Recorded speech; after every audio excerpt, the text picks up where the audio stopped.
নমস্কাৰ। আজিৰ ভিডিঅ'টোত আমি জানিম যে অংগচালনা কৰাৰ লগে লগে যৌন উত্তেজনা কিয় অধিকভাৱে বৃদ্ধি পাবলৈ ধৰে আৰু অংগচালনা লাহে লাহে কৰা আৰু জোৰকৈ কৰাৰ মাজত পাৰ্থক্য কি হ'ব।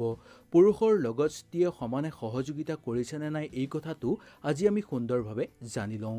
ভিডিঅ'টো যদি ভাল লাগে লাইক কৰিব আৰু আপোনালোকৰ বন্ধুবৰ্গৰ লগত শ্বেয়াৰ কৰিবলৈ একেবাৰে নাপাহৰিব। অংগচালনা কৰাৰ লগে লগে যৌন উত্তেজনা অধিক পৰিমাণে বাঢ়িবলৈ ধৰে, যাক কোৱা হয় ৰাগ সঞ্চাৰ। ৰাগ সঞ্চাৰৰ পিছত ৰাগ সঞ্চাৰ বা যৌন তৃপ্তি লাভ বোলা হয়। নাৰী বা পুৰুষে যিকোনো এজনে আনজনৰ প্ৰতি আকৰ্ষিত হোৱাটো ই এটা স্বাভাৱিক লক্ষণ। এজনে আগতেই বা এজনে পিছত ৰাগ সঞ্চাৰ হোৱাটো একো অস্বাভাৱিক নহয়। ৰাগ সঞ্চাৰ, ৰাগ বৃদ্ধি আৰু ৰাগ মোচন যাতে দুয়োৰে সমানে সম্পাদিত হয় তাৰ প্ৰতি বিশেষকৈ দুয়োৰে যত্ন লোৱাটো দৰকাৰ। তেনে কৰিলে উভয়ৰে তৃপ্তি লাভ কৰিব পাৰে, অন্যথা এজনে তৃপ্তি লাভ কৰিব আৰু আনজনৰ বিষাদৰ কাৰণ হৈ পৰিব পাৰে। স্ত্ৰীয়ে পুৰুষৰ লগত সমানে সহযোগিতা কৰিছে নে নাই? যদি কৰা নাই তেতিয়া বুজিব লাগিব যে স্ত্ৰীয়ে কষ্ট পাইছে, নহ'লে লাজতে তেওঁ পুৰুষৰ লগত সমানে সহযোগিতা কৰিব পৰা নাই। মধুৰ বাক্যলাভৰ জৰিয়তে পুৰুষে স্ত্ৰীৰ মন বুজি লোৱাটো দৰকাৰ। নাৰীয়ে কষ্ট পালে আগতেই উল্লেখ কৰা আপোনালোকে তেলবিধ ব্যৱহাৰ কৰিব পাৰে আৰু যদি সেইবিধ নাপায় তেনেহ'লে আপোনালোকে ঘৰত ব্যৱহাৰ কৰা নাৰিকল তেল ব্যৱহাৰ কৰিলে ভাল হ'ব। লাজ কৰিলে সুমধুৰ ভাষাৰে নাৰীক সহযোগিতা কৰিবলৈ উদগনি দিব লাগে। অংগচালনা কৰাৰ সময়ত স্ত্ৰীয়ে কষ্ট পাইছেনে নাই সেই কথাটো বিশেষকৈ নজৰ ৰাখিব লাগে।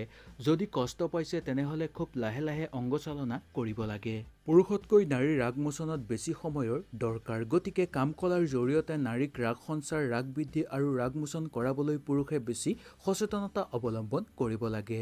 যৌন উত্তেজনাক আদান প্ৰদান কৰাৰ ক্ষেত্ৰত তেওঁলোকে চুম্বন, স্তনদমন কৰিলেও উচিত বুলি ক'ব পৰা যায়। তেনে কাৰ্য পুৰুষৰ লগত কৰিলেও পুৰুষৰো ৰাগ বৃদ্ধি সোনকালেই হয়।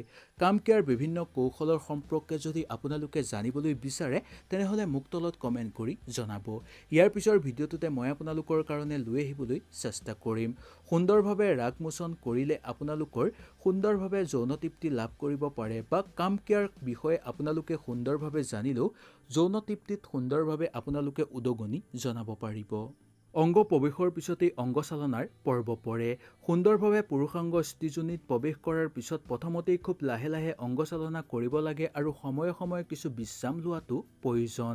এবাৰ বা দুবাৰ বিশ্ৰাম লোৱাৰ পিছত আগতকৈ কিছু সঘনাই অংগচালনা কৰিব লাগে।